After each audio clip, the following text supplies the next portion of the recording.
we ready to reveal the total?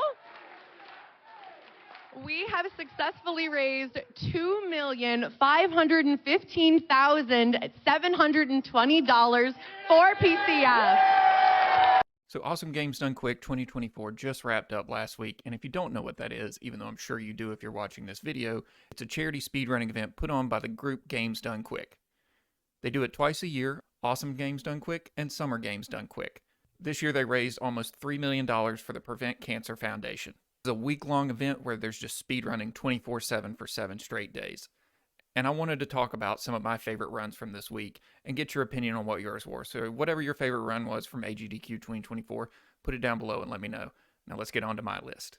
So starting off with some spooky games, because I do love them, some actual good ones, is AGDQ with Silent Hill 2, and he also plays the old Clock Tower game.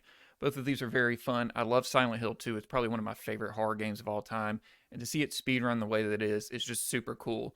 Now, if you're in it for learning the story or actually figuring out what Silent Hill 2 is all about, this is probably not the speedrun for you to watch because it skips through most of the story. They do talk about it a little bit, but you're going to miss most of the story. Granted, that's most speedruns, but AGDQ is hilarious. He's got great commentary. It happened late at night, so I didn't get to watch it live, but as you'll see with many of these, there are VODs of all of these on the Games Done Quick channel, which I'll link down in the description below. But these are great horror game speedruns, really fun. AGDQ is great and entertaining, and they're always fun to watch, so go check these out.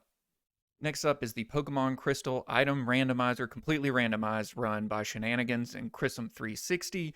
This is where every item in the game is completely randomized in Pokemon Crystal, so even if you, say, beat a gym leader, you're not guaranteed to get their badge. You may just find it randomly, like in a cave somewhere or in a shop. So they had to go through and each get every item they needed, so all the key items, all the gym badges, all of the certain HMs that they needed, everything that they needed to get to the end of the game and beat it. And it's just super entertaining to see. They're both running the same seed, so they're both trying to get to the same places. So they kind of work cooperatively to figure out where everything is, then tell the other, and then they can go pick it up. But it's super fun to watch. Always fun to watch these two play Pokemon games. They do it pretty much every year. I feel like it's just kind of a key part of the Games Done Quick marathons. But these are super entertaining, super fun to watch. Go watch them. They're great. All right, one of the games that I love very much, I've talked about it on this channel, is Monkey Island, the Monkey Island series, and the Wolf's Run, The Secret of Monkey Island, the very first game. For me, I know all the puzzles, I know how to get through it. It still takes me a few hours to get through it just because I like to enjoy the dialogue and let things kind of play out. But it is insane how fast you can beat these games. It's just uncanny. They have all these little skips, ways to move faster, things they can get through without even having to think about it, like kind of breaking the RNG. And sometimes RNG doesn't work in their favor, sometimes it does, but it's still a very fast run for a point-and-click adventure game. So if you like the old LucasArts point-and-click adventure games, especially Monkey Island, you will love this. You'll go watch this, and then go watch Monkey Island 2, The Curse of Monkey Island. Just go watch all of them, because they're super fun to see them just speed through, watching the dialogue just disappear as they kind of just bounce around. It's super fun to watch. All right, so now I'm going to get into my Mario rant. Mario is a huge part of AGDQ, SGDQ. It's just a big speed running game. There's a ton of Mario games run at this marathon. Super Mario Brothers Wonder, the newest one, Super Mario Brothers 2, The Lost Levels. There's Mario and Luigi Superstar Saga, which is super cool to watch play. There's a lot of fun mechanics to that one. One of my favorites is Carl Sagan kind of messing around with Mario Maker 2, which is super interesting. It's always fun to kind of see. It's a glitch showcase, which means it just kind of shows how broken the game can be, which I think is super fun. With the builder, there's all these kind of crazy things you can do. You can even just completely soft lock the game, but it's a lot of fun to watch. Fun fact, when I first started trying to stream back in 2013, Carl Sagan was the one that helped me figure out how to set up my stream. So thank you for that, Carl.